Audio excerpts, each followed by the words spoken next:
누구인지 전혀 모릅니다. 빨리 마스크를 벗는 날이 왔으면 좋겠습니다. 매번 설교를 하면서 드는 생각이 있습니다. 더 많은 사람들이 내 설교를 들었으면 좋겠다, 그런 생각을 합니다. 그런데 아무리 많이 들으면 뭐 하겠습니까? 그 중에 단 한 사람이라도 말씀을 바로 듣고 말씀을 깨닫고 그 말씀대로 살아간다면 그것이 바로 설교의 사명을 다하는 것이다, 그렇게 믿습니다. 오늘 지금 이 자리에 그 한 사람이 있을지 믿습니다. 오늘 읽은 에스라 2장은 바벨론에서 돌아온 1차 포로기환을 한 사람들의 명단입니다. 바벨론에 의해서 예루살렘 성전이 불타버렸고 유다 나라가 멸망하였습니다. 그리고 처음 바벨론에 포로로 끌려간 지 70년 만에 그 백성들이 다시 유다로 돌아왔습니다. 이때 돌아온 명단의 수가 64절에 보면 42,360명이라고 합니다. 우리 에스라 2장 64절 같이 읽어봅시다. 시작. 온 회중의 합계가 42,360명이요. 그런데 42,360명, 이들 중에 굉장히 특이한 사람들이 있습니다. 바로 제가 오늘 설교의 제목으로 잡은 느디님 사람들입니다. 이 느디님 사람들, 이 사람들이 누구인지 우리는 오늘 반드시 알아야 됩니다. 에스라 2장에 보면 포로에서 돌아온 42,360명 중에 느디님 사람들은 300여 명이다, 이렇게 말을 해요. 58절에 보니까 모든 느디님 사람과 솔로몬의 신하의 자손이 392명이라고 그랬어요.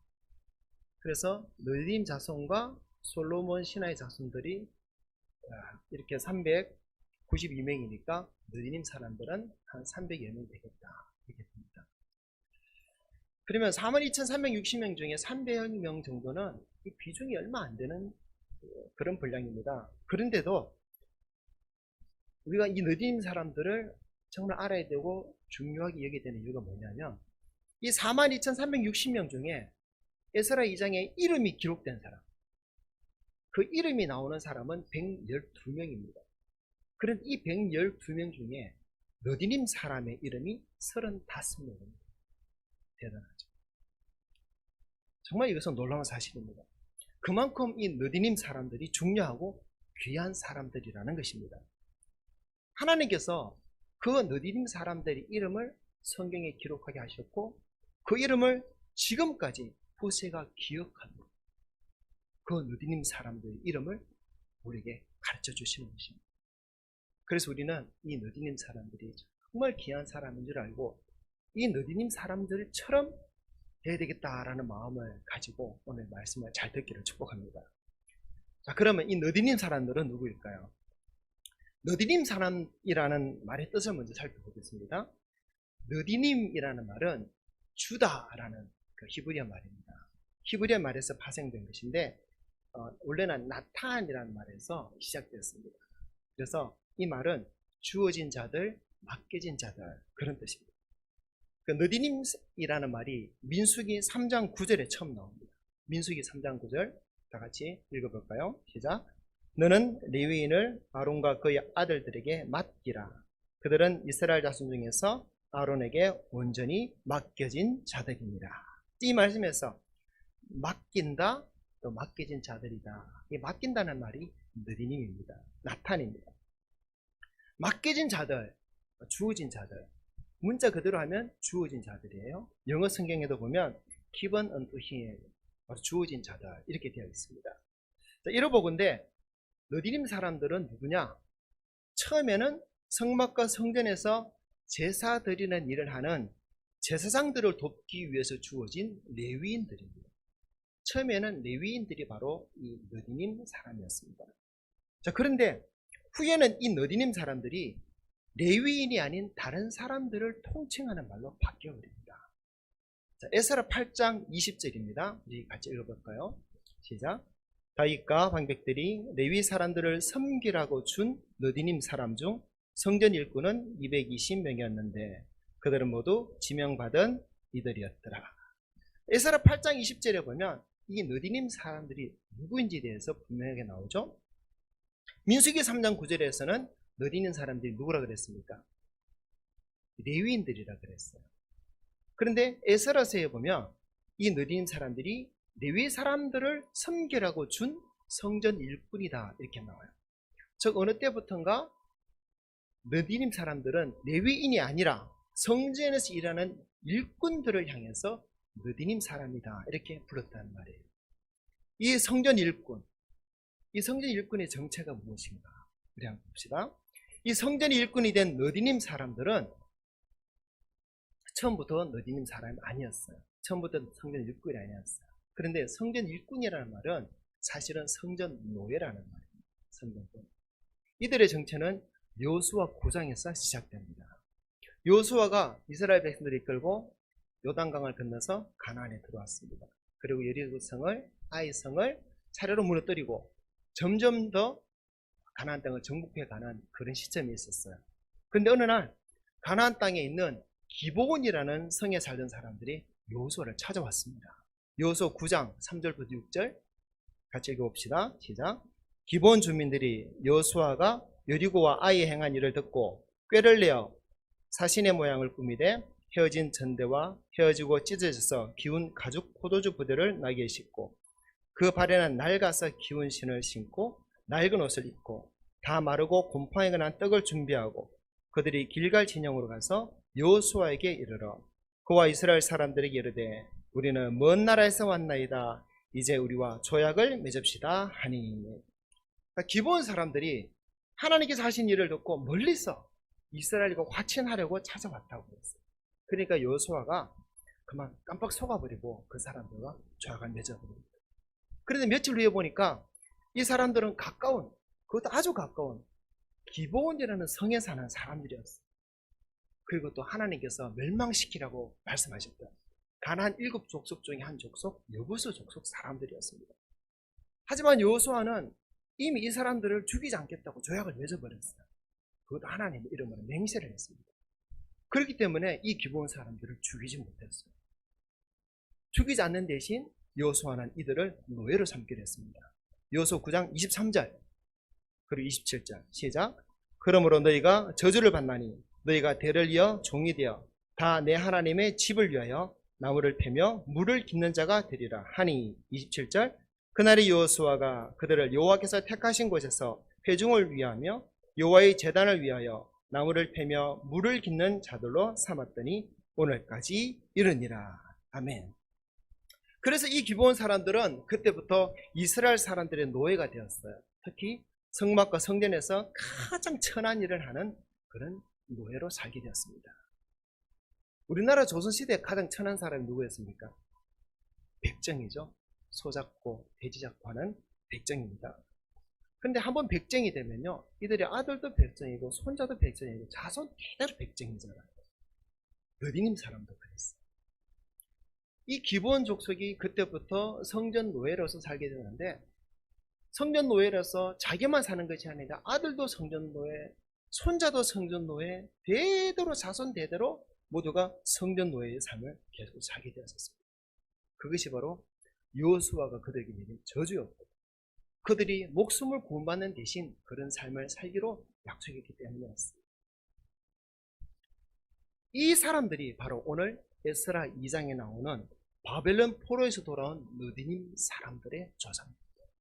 그리고 에스라 2장에 나오는 이 느디님 사람들은 바로 기브온 사람들의 후예가 되는 것입니다. 여호수아가 요단강을 건넌 해를 BC 약 1406년경으로 봅니다. 그리고 예루살렘이 멸망하고 성전이 무너진 때가 BC 586년경으로 봅니다. 그러면 한 820년 정도 기간이 흘렀거든요. 그런데 이 820년, 약 800년이 지나도 이 기브온 사람들은 그때까지 성전 노예의 삶을 계속 살고 있었어요. 여러분, 성전 노예라는 것이 오늘 성경에 보니까 성전에서 나무 패며 물 깃는 일을 한다 이렇게 적혀 있었죠.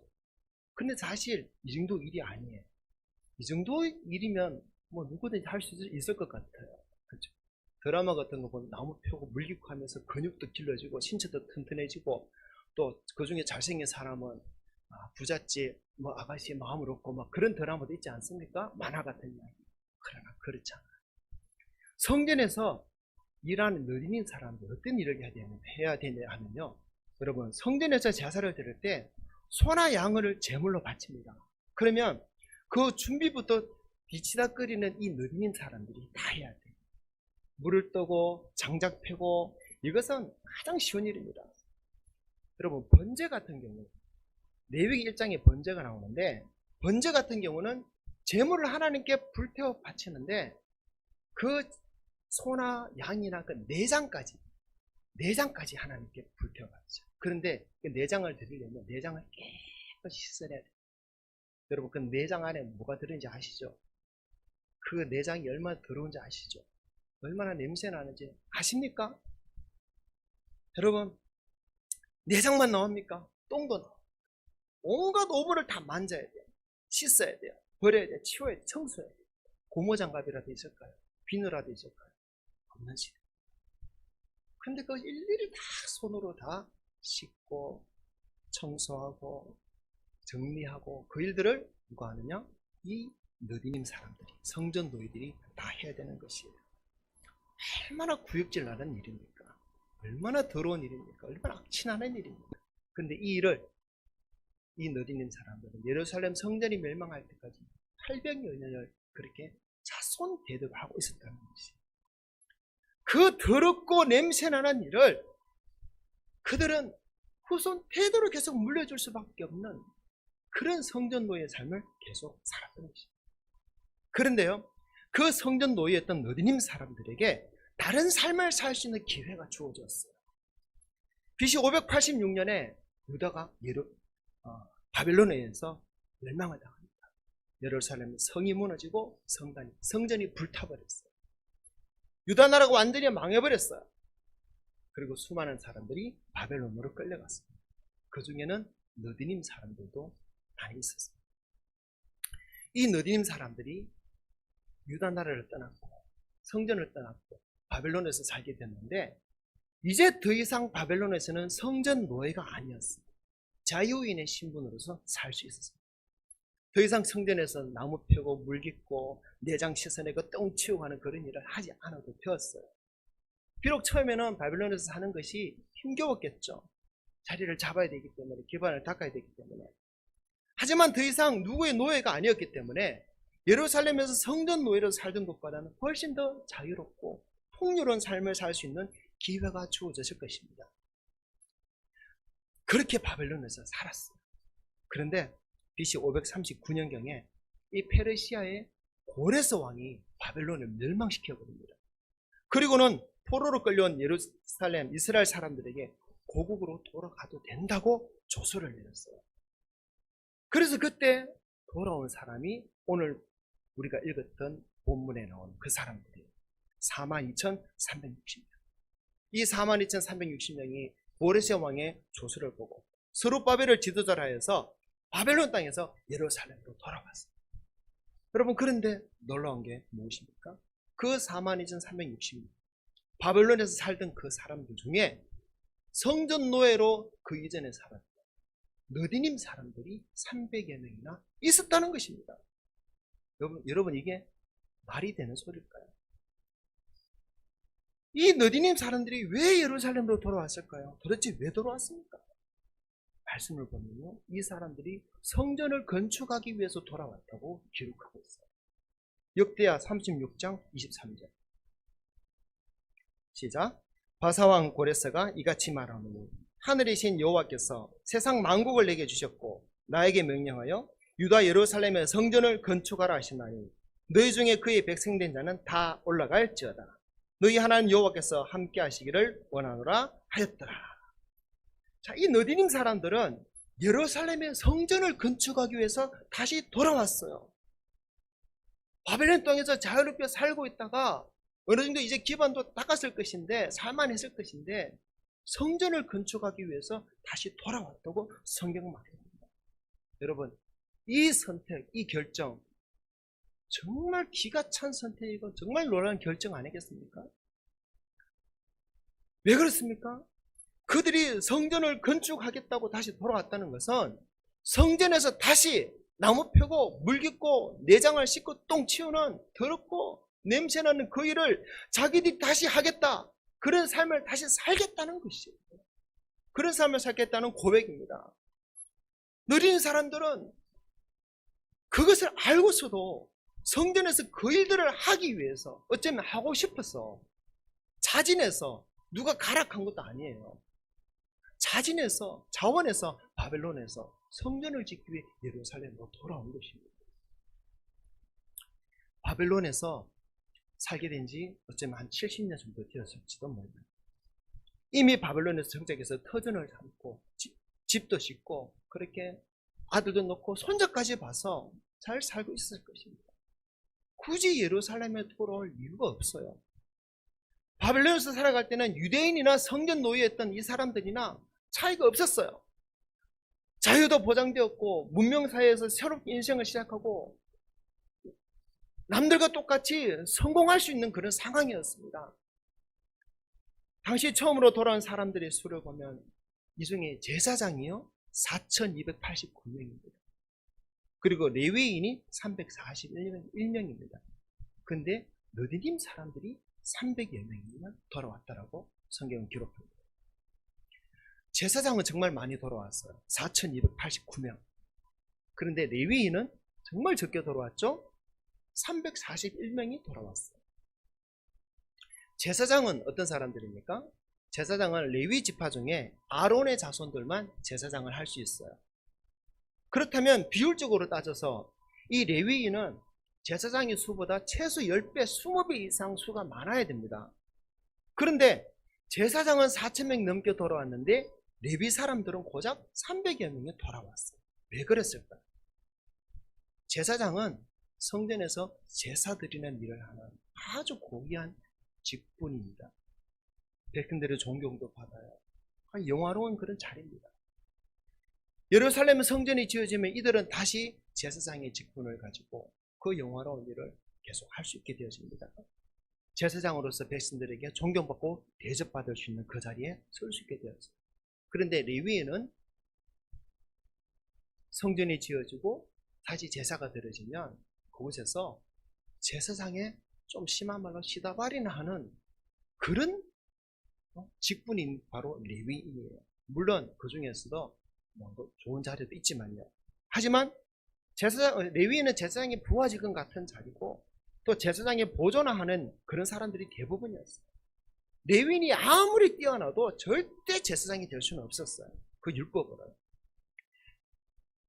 레위인은 예루살렘에 가면 성전에서 제사장 보존을 해야 되기 때문에 아마 대부분의 레위인들은 이 일이 얼마나 힘든 일인 줄 알고 아무리 노력해도 자기는 더 이상 올라갈 수 없다는 걸 알았기 때문에 예루살렘에 성전을 짓는다고 돌아가다 해도 여전히 그들은 돌아가기 싫어서 바벨론에 남아서 살기를 선택했던 것입니다. 그래서 에스라서에서 보면요, 에스라가 2차 포로기한을 위해서 이스라엘 사람들 데리고 예루살렘으로 귀환하려고 하는데 가다 보니까 예루살렘에 돌아가는 그 무리 중에 레위 사람이 한 사람도 없다는 것을 발견하게 됩니다. 2차 포로기한을 위해서 돌아갈 때 처음에는 레위 사람이 한 명도 없었어요. 그래서 여기저기 다니면서 레위 사람들을 찾아가 데려옵니다. 에스라 8장 15절. 자, 읽어봅시다. 시작. 내가 무리를 아하와로 흐르는 강가에 모으고 거기서 3일 동안 장막에 머물며 백성과 제사장들을 살핀적 그 중에 레위 자손이 한 사람도 없는지라. 놀라운 사실이죠. 레위 사람들은 성전 짓겠다 해도 돌아오기 싫다는 거다. 그런데 에스라 8장 20절을 보면 2차 포로기한 때에도 느디님 사람들은 220명이나 되었다. 레위 사람은 한 사람도 없었는데 그래서 여기저기서 레위인을 찾아다가 예루살렘으로 돌아가자 설득하니까 알겠다고 그래서 같이 가게 된 레위인이 40명 정도밖에 안 된다고 에스라 8장에서 말을 하고 있습니다. 여러분, 레위인들은요 예루살렘에 돌아가 봐야 바벨론에서 누리며 살던 삶보다 분명히 좋지 않을 것이다 이렇게 판단이 됐기 때문에 예루살렘으로 돌아가지 않았다 그렇게 생각할 수밖에 없겠죠. 그런데요 이 느디님 사람들은 어땠어요? 느디님 사람들 성전 노예로 살았던 그 사람들은 레위인보다 더 많은 사람들이 자원했어요. 느디님 사람들에게 누가 찾아가가지고 너 다시 가서 성전 노예로 살아야지 권고하지 않았어요. 이 사람들은 자원해서 성전 짓겠다고, 성전에서 노예로 살겠다고 돌아왔다는 거예요. 그렇게 1차 포로기한 때 스룹바벨과 함께 돌아온 느디님 사람들이 300여 명이 됩니다. 그리고 2차 포로기한 때는 에스라와 함께 220명이 돌아옵니다. 3차 포로기한 때는 느헤미야와 함께 예루살렘 성벽을 중건한 일을 감당합니다. 느헤미야 3장 26절 시작. 그때 느디님 사람은 오벨에 거주하여 동쪽 수문과 마주대한 곳에서부터 내민 망대까지 이르렀느니라. 동쪽 수문에서 마주대한 곳에서부터 내민 망대까지 느디님 사람들이 성벽을 지었다는 말씀입니다. 어떻게 레위 사람들도 돌아오지 않는데 그들은 성전을 짓고 성벽도 중건하고 비천한 성전 노예의 삶을 계속 살기 위해서 자기만일까요? 아들, 손자 대대로 그 삶을 다시 살겠다고 그렇게 이들은 돌아왔던 것이에요. 왜요? 왜 돌아왔을까요? 그 분명한 이유는 그들 속에, 그 마음 속에, 그 삶 속에 하나님을 향한 뜨거운 신앙이 있었기 때문이라고 볼 수밖에 없어요. 하나님을 향한 뜨거운 신앙이 있었기 때문에 그들은 성전 노예로 살더라도 우리는 예루살렘에 돌아가서 성전 지키면서 살 것이야 라고 돌아왔던 것이에요. 멋지지 않습니까? 여러분, 이 느디님 사람들은 정말 하나님의 은혜를 알았던 사람들이에요. 하나님이 어떤 분인지 알고 자기들이 하나님께 받은 은혜가 무엇인지 그것을 알았던 사람들이에요. 느디님 사람들의 조상은 살기 위해서 거짓으로 여호수아를 속일 수밖에 없었습니다. 살기 위해서 성전 노예 삶을 살 수밖에 없었어요. 그러나 느디님 사람들은 성전 노예의 삶이 그 어떤 삶보다 귀하고 복된 삶인 것을 깨닫던 것입니다. 그래서 그 성전 노예의 삶을 놓칠 수 없었기 때문에 돌아왔어요. 자손되도록 성전 노예의 삶을 살면서도 오히려 그 직분을 감사하고 그 직분을 지키려고 애를 썼던 것입니다. 그래서 조상들이 처음 성전 노예가 된 후로 800년이 지났어도 바벨론의 포로로 끌려가 70년 만에 돌아왔어도 그들의 마음에 늘 하나님을 향한 마음, 성전을 향한 마음이 있었던 거예요. 그래서 그 성전을 다시 짓기 위해 돌아왔어요. 그 성전에서 다시 일하고 싶어서 돌아왔어요. 그 일이 비록 나무 펴면 물겠고 내장을 씻어내고 똥을 치우고 죄를 버리고 청소하고 더럽고 냄새나는 아무도 알아주지 않는 그 일을 하게 될지라도 아무 명예도 없고 어떤 부귀영화도 없고 어떤 권세도 주어지지 않는 그 누구도 알아주지 않는다 할지라도 그 일을 다시 하기 위해서 성전에서 일하고 싶어서 다시 돌아온 것이에요. 이 얼마나 대단한 사람입니다. 하나님께서 이들을 얼마나 귀하게 보셨습니까? 1차 포로기한 때 42,360명이 돌아왔고 그 중에 이름이 기록된 사람이 112명인데 그 중에 35명이 느디님 사람들의 이름이 기록되어 있습니다. 여러분, 오늘날 같이 물질 만능주의, 세속주의, 부귀영화 권세를 최고의 가치로 여기는 사람들이 볼 때에 이 느디님 사람들은 미친 사람들일 거예요. 정신 나간 사람들일 거예요. 여러분 어떻게 보십니까? 누가 그런 삶을 살기 위해서 수십 년간 가까워온 좋은 터전을, 자유로운 삶을 버리고 돌아올 수 있겠어요?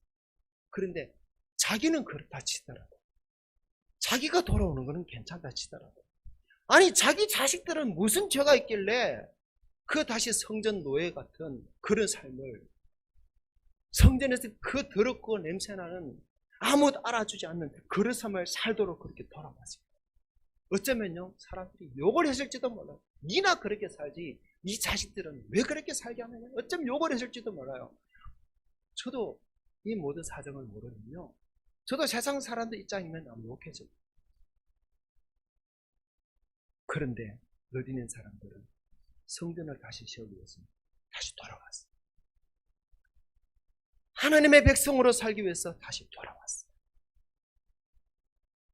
이방신의 땅, 이방의 땅 바빌론에 머무는 것보다 하나님의 백성으로서 예루살렘에서 성전 노예로 살게 될지라도 그곳에서 사는 삶이 복된 줄 알게 돌아왔어요. 그 일이 너무나 귀한 일인 줄 알기에 성전 노예지만 그 일을 누구에게도 빼앗기지 않으려고 누구보다 먼저 예루살렘에 돌아왔던 것입니다. 여러분, 이 느리는 사람들은요 분명히 하나님을 알고 그 은혜를 아는 사람. 느리는 사람들은 본래 멸망받을 가난한 사람 여부수 족속이었어요. 가나안 7족속이 다 멸망한 중에도 그러나 이 기브온 사람들은 살아남았습니다. 그들은 그 구원의 은혜를 받은 것입니다. 비록 그들이 성전에서 나무 피며 물 깃는 일을 하며 성전 노예 삶을 하게 되었지만 그 성전에서 제사 드리는 일이 얼마나 귀한 일인지를 알았을 것이고 제사를 섬기면서 하나님의 임재의 은혜를 경험하였을 것이에요. 또 성전은요, 이방인들은 절대 들어갈 수 없는 곳입니다. 그런데 느디님 사람들은 이방인인데도 불구하고 성전에 들어갈 수 있어요. 성전에서 일을 할 수 있습니다. 이 얼마나 큰 은혜이고 특권입니까? 그리고 느디님 사람들은 성전에서 일한다고 나중에는 세금도 내지 않게 되었어요. 그리고 결국 이스라엘 회중으로 편입이 되어서 당당히 이스라엘 사람이 됩니다. 하나님의 백성으로 인정을 받습니다. 여러분, 구약 성경을 보면 구약 성경에 나오는 그 어떤 민족도 그 어떤 이방인도 이들 느디님 사람들 같은 은혜를 받아 누린 자들이 없습니다. 느디님 사람들은 그 은혜를 알기 때문에 그 은혜를 계속 받고 사는 것이 최고의 삶인 것을 알았기 때문에 스스로 자처하여서 바벨론을 떠나서 성전 짓겠다고 성전에서 계속 성전 노예로 살겠다고 바벨론으로 돌아왔던 것입니다. 정말 멋지지 않습니까? 정말 귀하지 않습니까? 여러분, 이 느디님 사람을 보면서 저 사람은 미쳤네. 왜 돌아왔지? 바보냐? 혹시 그런 생각이 드십니까? 아니면 정말 멋지다, 정말 훌륭하다, 정말 귀하다 그런 생각이 드십니까? 앞입니까? 됩니까? 졸고 있습니까? 여러분, 이 느디님 사람들은 바로 우리들의 신앙의 모델이고 모형입니다. 느디님 사람들이 구원의 은혜를 받았듯이 죽을 죄인인 우리도 예수 그리스도의 십자가의 보혈로 구원을 받았습니다. 느디님 사람들이 성전에 들어갈 수 있었던 은혜를 받은 것처럼 우리도 하나님 앞에 나와서 예배할 수 있는 이 은혜를 받아 누리고 있습니다. 느디님 사람들이 성전에서 봉사할 수 있는 은혜를 받았듯이 우리도 예수 그리스도가 세우신 교회를 위해서 직분을 받아 섬기며 봉사할 수 있게 되어졌습니다. 느디님 사람들이 하나님의 백성이 되었듯이 우리도 하나님의 자녀가 되었고 천국 시민이 되었습니다. 아멘입니까? 그런데 왜 그렇게 아멘이 약할까요? 느디님 사람 싫습니까? 여러분, 이것이 확실하다면 다시 한번 제가 말씀드릴 때 좀 더 크게 한번 아멘해 보시기 바랍니다. 여러분 속에 정말 이 은혜가 있는지, 이 감사가 있는지, 이 신앙 고백이 있는지 한번 살피면서 정말 진심으로 아멘해 보시기 바랍니다. 시작합니다. 느디님 사람들이 구원의 은혜를 받았듯이 죽을 죄인인 우리도 예수 그리스도 십자가 보혈로 해서 구원을 받았습니다. 느디님 사람들이 성전에 들어갈 수 있는 은혜를 받은 것처럼 우리도 하나님 앞에 나와서 예배할 수 있는 은혜를 누리고 받고 있습니다. 느디님 사람들이 성전에서 봉사할 수 있는 은혜를 받았듯이 우리도 예수 그리스도께 세우신 교회를 위해서 직분을 받아 섬기며 봉사할 수 있게 되었습니다. 느디님 사람들이 하나님의 백성이 되었듯이 우리도 하나님의 자녀가 되었고 천국 시민이 되었습니다. 아멘. 무슨 말씀입니까? 지금 이 시대에 우리가 바로 내가 바로 교회를 위해서 주어진 자들, 교회를 위해서 주어진 자들 느디님 사람들이라는 것입니다. 바로 이 시대에 내가 바로 하나님께서 예수 그리스도께서 피 흘려 세우신 교회를 위해서 주어진 사람들, 느디님 사람이라.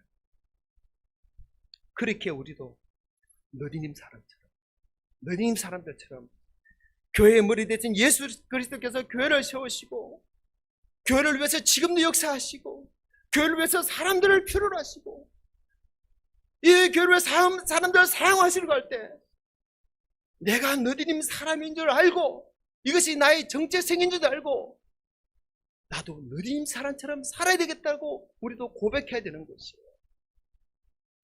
여러분, 느디님 사람들은 자신들의 부와 명예를 추구하지 않았습니다. 오직 성전을 위해서 주어진 자신들의 자리에서 자신들에게 주어진 그 굳은 일을 감당했습니다. 느디님 사람들처럼 우리도 바로 내가 교회에 주어진 느디님 사람임을 깨닫고 교회를 위해서 일하는 자를 자부심과 긍지를 가지고 하나님 앞에 나와 예배드리고 하나님 맡겨진 이 직분을 위해서 그렇게 봉사하는 자들이 되어들 줄 믿습니다. 시편 84편 10절입니다. 자, 같이 읽어봅시다. 주의 공정에서의 한 날이 다른 곳에서의 첫날보다 나은지 악인의 장막에 사는 것보다 내 하나님의 성전 문지글이 있는 것이 좋사오리. 아멘. 우리의 신앙 고백은 교회에서 1시간 있는 것보다 등 따시고 배부른 집안에서 뒹굴뒹굴 하는 것이 더 좋습니다. 이것이 혹시 우리의 신앙 고백은 아니겠습니까? 여러분, 이 교회를 사랑하고 이 교회를 위해서 시간 와서 기도하고 시간 헌신하고 봉사하고 말씀대로 나아가서 전도하고 연약하고 돌봄이 필요한 사람들 만나서 세워줘. 얼마나 귀한 일입니까? 그것이 바로 주의 공경이자 한 날이 다른 곳에서 첫날보다 낫다는 그런 신앙 고백일 것입니다. 우리는요, 우리 모든 성도가 다 너디님 사람이라는 이 정체성을 가지고 그런 직분자가 되었지 믿습니다. 너디님 사람들이 성전에서 나무 펴고 물기는 그런 그들의 일을 하였는데, 그런 하찮은 일을 했는데, 어떻게 보면 교회 안에도 나무 펴고 물기는 그런 일들이 정말 많습니다.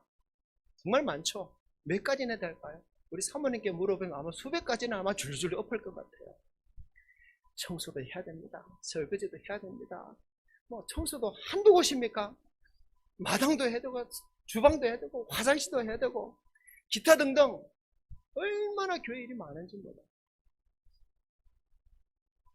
근데 보면 꼭 하는 사람은 하죠. 몇 번만 하죠. 아마 개척 초기에는 아마 사모님께서 다 하셨을 것 같아요. 목사님도 많이 하셨겠죠. 거의 막 교회 모습처럼 막 이랬을 것 같아요. 교회 안에서 보면 설교자도 있고 찬양대장도 있고 찬양대도 있고 대표기도도 있고 안내자도 있고 그런 분들을 보면 눈에 띄고 그런 분들을 보면 참 나도 저 자리에 서면 좋겠다 그런 마음도 있을 것입니다.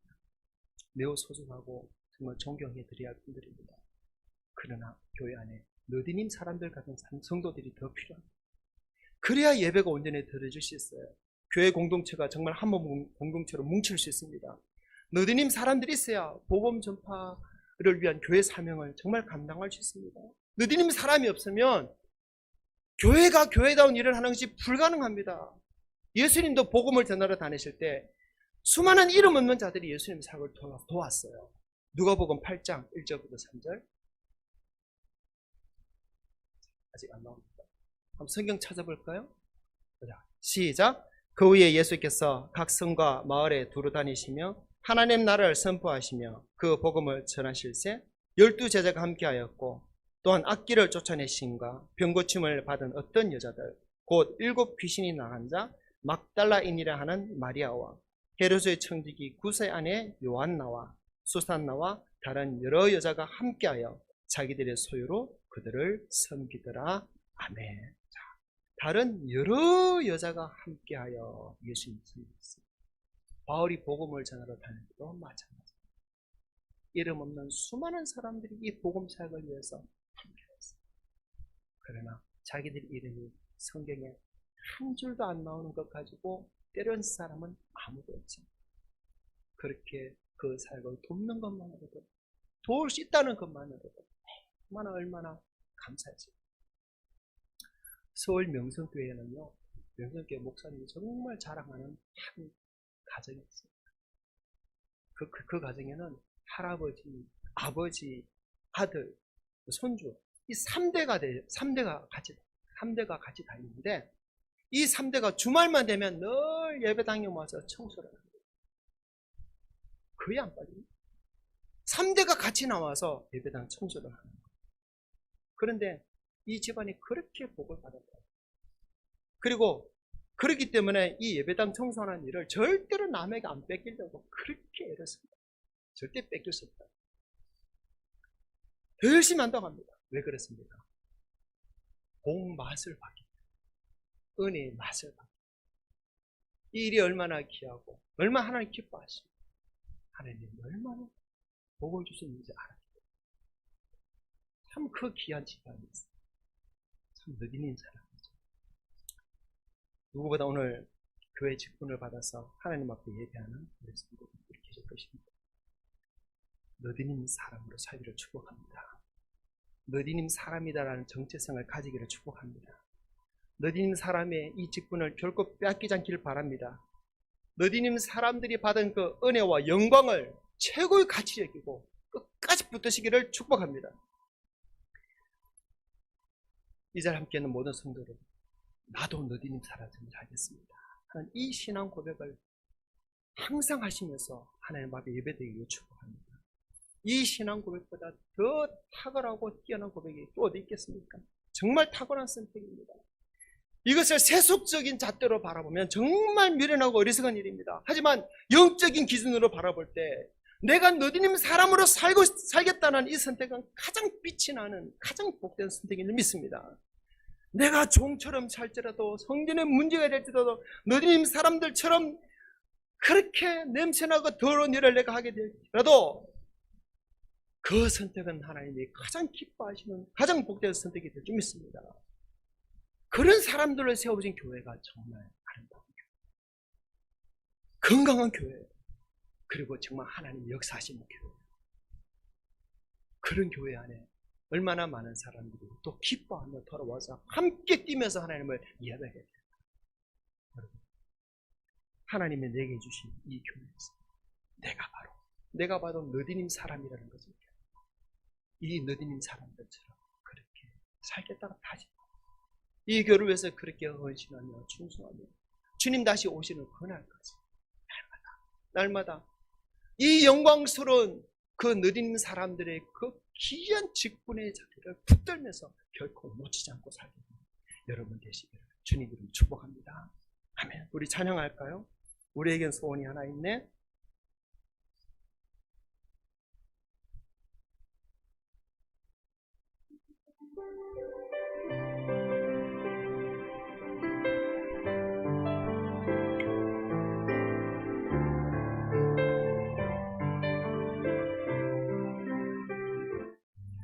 우리에겐 소원이 하나 있네. 주님 다시 오실 그날까지 우리 가슴에 새긴 주의 십자가 사랑 나의 교회를 사랑케 하네. 주의 교회를 향한 우리 마음 희생과 포기와 가난과 고난 하물며 죽음조차 우릴 막을 수 없네. 우리 교회는 이 땅의 희망 교회를 교회되게 예배 예배되게 우릴 사용하소서. 진정한 부흥의 날 오늘 임하도록 우릴 사용하소서. 성령 안에 예배하리라. 자유의 마음으로 사랑으로 사역하리라. 교회는 생명이니 교회를 교회되게 예배 예배되게 우릴 사용하소서. 진정한 부흥의 날 오늘 임하도록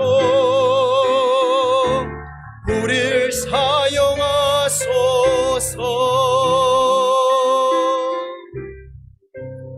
우리 함께 기도합시다. 받은 말씀을 가지고 이 시간 함께 기도하겠습니다. 하나님, 내가 너희님